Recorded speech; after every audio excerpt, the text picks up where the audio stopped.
sciatica pen मुख्यतः 3 कारणों से होता है: स्लिप डिस्क, मेरुदंड की संरचना का बिगड़ना या पिरिफॉर्मिस मांसपेशी में जकड़न।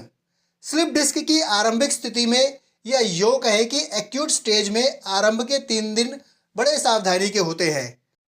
हालांकि ऐसी स्थिति में भी उपचार बताया जा सकता है, गंभीरता के आधार पर व्यायाम बताए जा सकते हैं। फिर भी एक्यूट स्टेज में उचित मार्गदर्शन अनिवार्य है।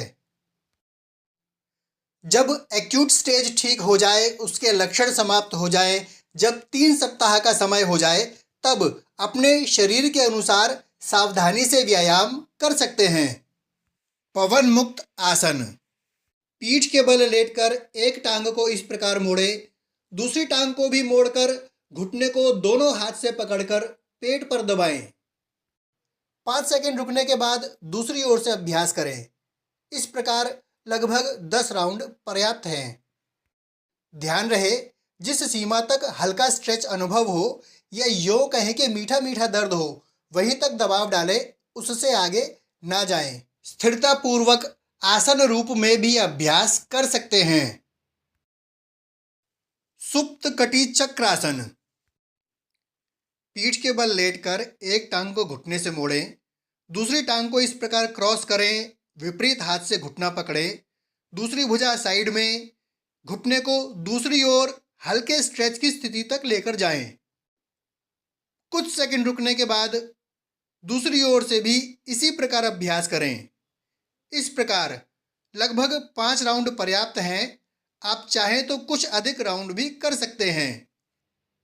यह भी आसन और अभ्यास दोनों रूप से किया जा सकता है। नी स्ट्रेटनिंग। एक टांग को मोड़कर दूसरी टांग को इस प्रकार अंगुलियां क्रॉस करते हुए जंघा से पकड़ें। सुगमता से जितना संभव हो घुटने को सीधा करें। 5 सेकंड रुकने के बाद घुटने को ढीला छोड़ें। इस प्रकार एक टांग से 5 बार और दूसरी ओर से भी 5 बार अभ्यास करें।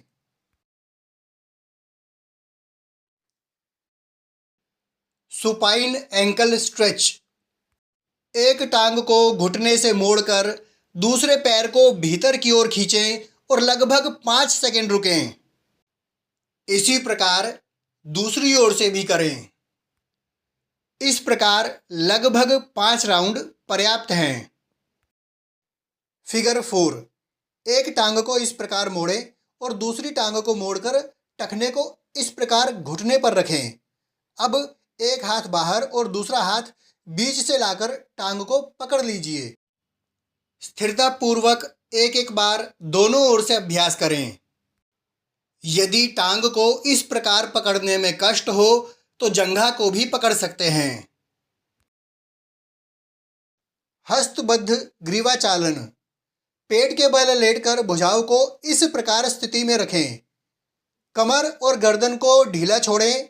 कुछ सेकंड सामान्य श्वास में रुकने के बाद गर्दन को ऊपर उठाएं और फिर कुछ सेकंड सामान्य श्वास में रुकें।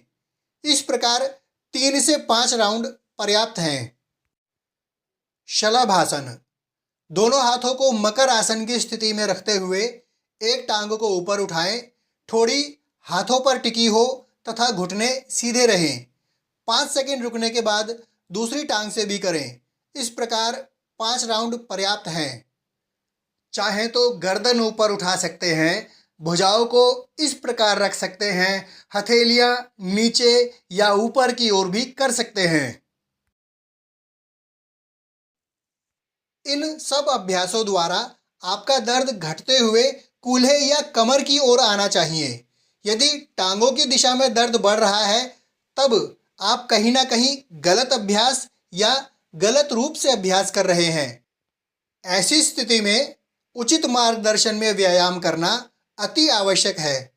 नमस्कार, धन्यवाद।